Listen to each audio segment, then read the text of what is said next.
안녕하십니까. 세상 읽어주는 남자 이상훈입니다. 오늘은 메모리가 AP를 제친다. 팹리스의 수싸움이 시작됐다는 주제로 한 말씀 드리겠습니다. 최근 그 스마트폰에서 가장 핫한 소식은 단연 메모리 풍기입니다. 수급 불균형에 따른 가격 앙등으로 메모리 가격 비중이 전체 스마트폰의 20%까지 올랐다는 게 핵심입니다. 이 정도면 역대 최고 수준인데요. 결국은 AP의 스마트폰 가격 비중과 견줘보고 이 따져보는 게 중요한 상황까지 왔습니다. 사실 그 메모리 가격 비중이 스마트폰 전체의 20%까지 올랐다는 얘기는 역대 최고 수준까지 다다랐다는 뜻입니다. 통상 그 스마트폰 제조 원가에서 메모리, D램이나 낸드 플래시가 되겠죠. 이 메모리가 차지하는 비중은 10에서 15% 내외를 유지하는 것이 일반적이었습니다. 하지만 지금은 20% 남짓까지 온 것이죠. 일단 그 온디바이스 AI를 구동하기 위해서 기본 탑재 램 용량이 급증했습니다.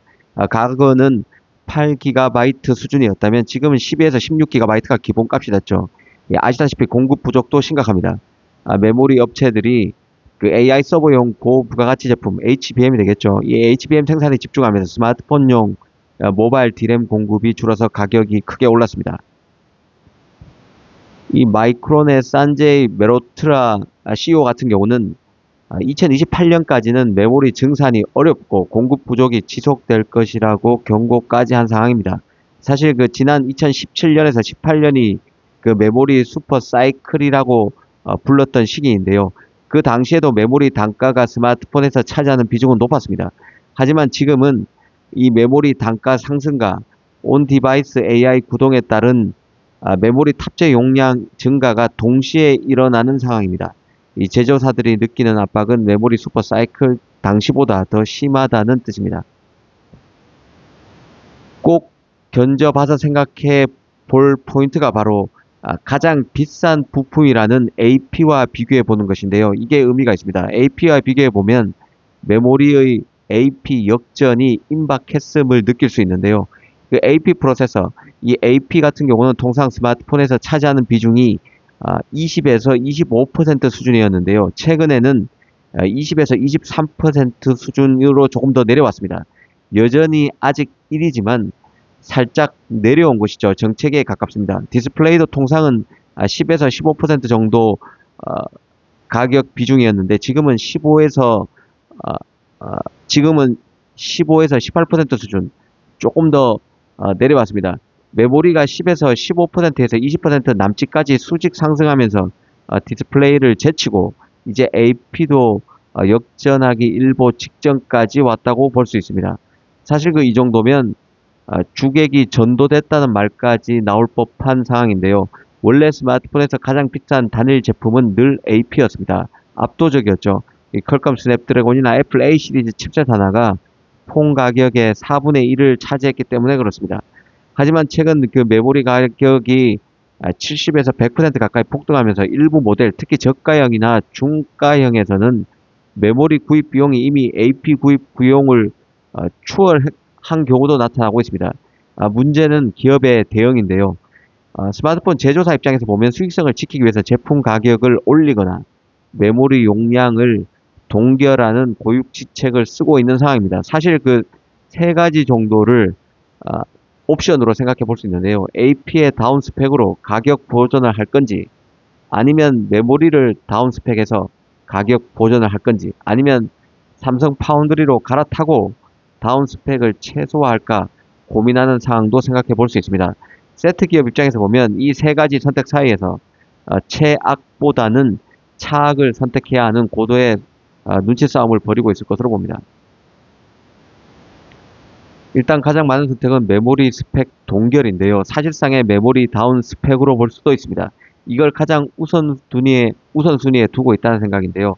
그 AI 기능을 강조하기 위해서는 램 용량을 늘려야 하지만 현재 그 메모리 가격이 너무 비싸기 때문에 기존 용량을 유지하는 쪽을 선택하는 분위기가 강합니다.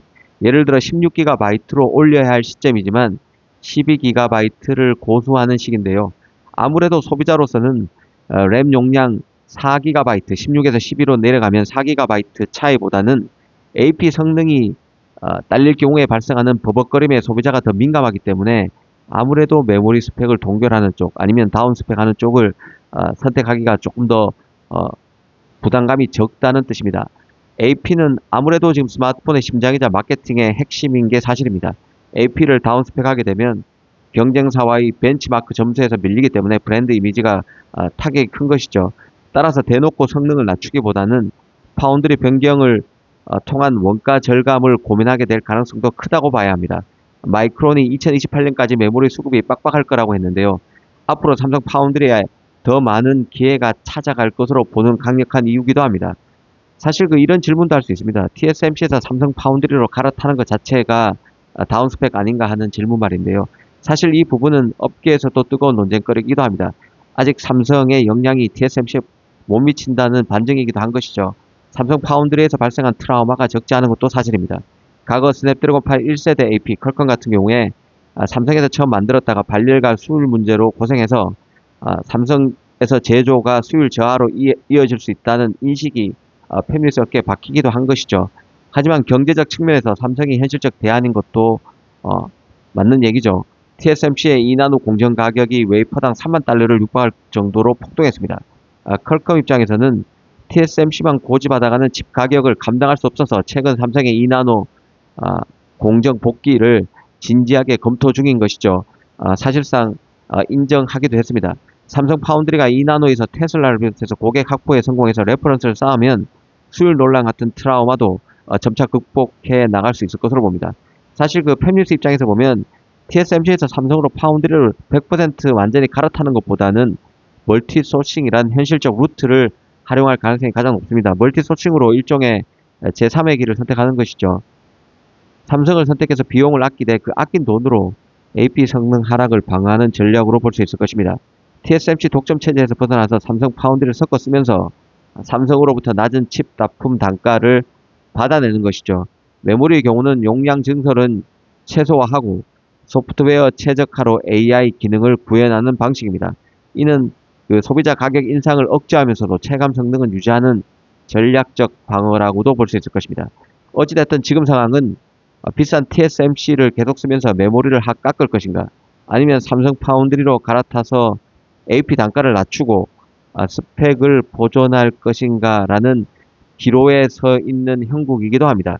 최근 퀄컴 CEO가 삼성 파운드리와 2나노 협력을 공식 언급한 것을 보면 업계는 삼성 파운드리 활용을 통한 원가 보존 쪽으로 무게추를 옮기고 있는 모양새라고도 볼 수 있을 것입니다. 삼성이 2나노 공정에서 얼마만큼의 퍼포먼스를 앞으로 보여줄 수 있느냐가 이런 결정이 추가로 나올 수 있을지를 가늠하는 시험대가 될 수도 있을 것입니다. 감사합니다.